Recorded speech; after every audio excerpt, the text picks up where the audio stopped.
I'm back.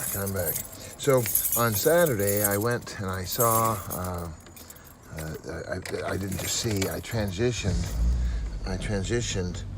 with the family of Merritt Trich here in Eagle Rock. And I just went into the hardware store that Merritt and his brother took over after his dad passed on. And, that was back in 1945 is when he started. And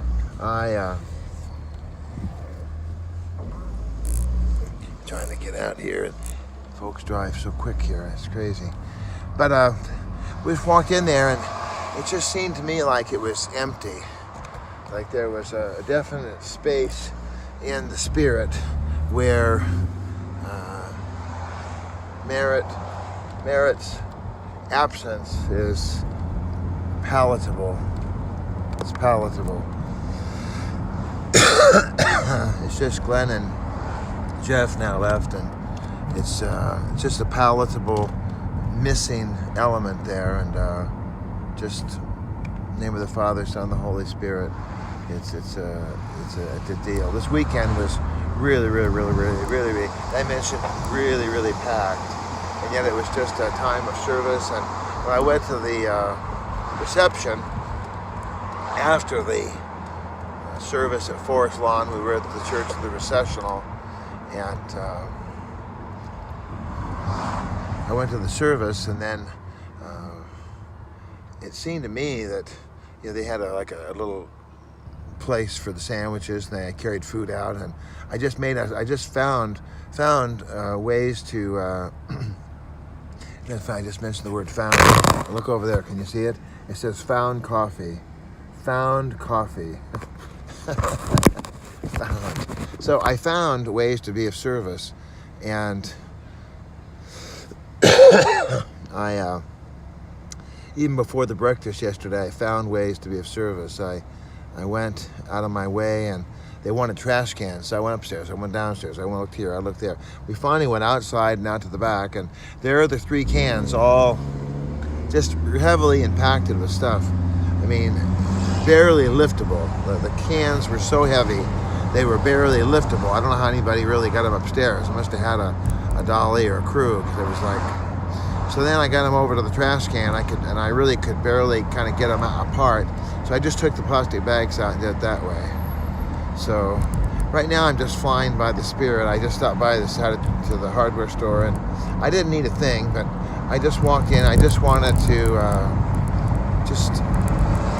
saw the chair where Merritt would always, it was like a bar stool, metal bar stool, shop chair, basically. If you ever took metal shop or wood shop, they had those metal chairs that went around the benches. We'd work on these square or rectangular wooden benches or metal benches, and so there it was. There was the stool that Merritt would sit on and shake his hand, and he was awesome.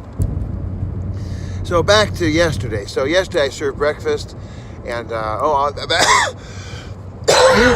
back to Saturday. So I I brought the sandwiches out, and then the girls said, well,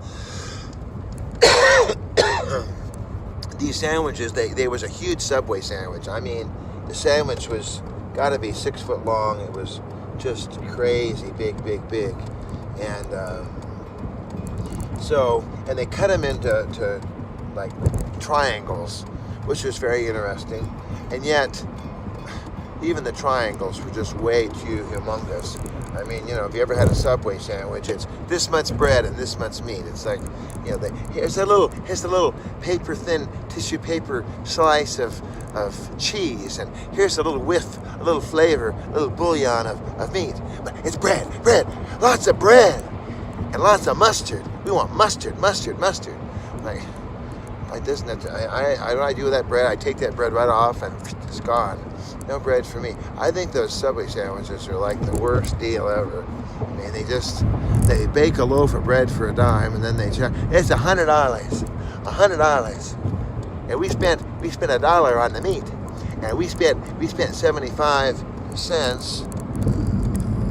We spent 75 cents on the just dawned on me, I forgot one errand I got to do here. So I spent 75 cents on the cheese, and we got to pay for that. So it's $100. You know, of course we had to prepare it all.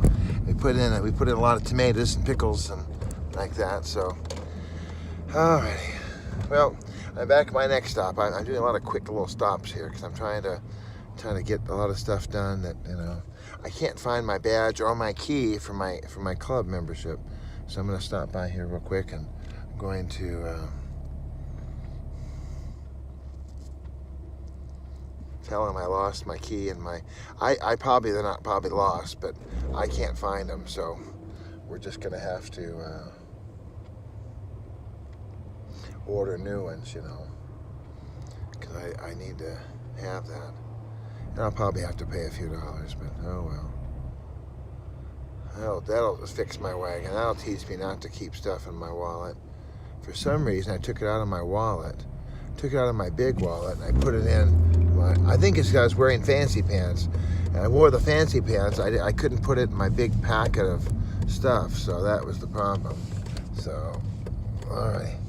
Well, Lord bless you wherever you are. You want to give me a call, 213-713-8954 or 8954green at att.net. On the Twitter, Mr. Bob at BobBob8954. All right, talk to you soon. God bless you.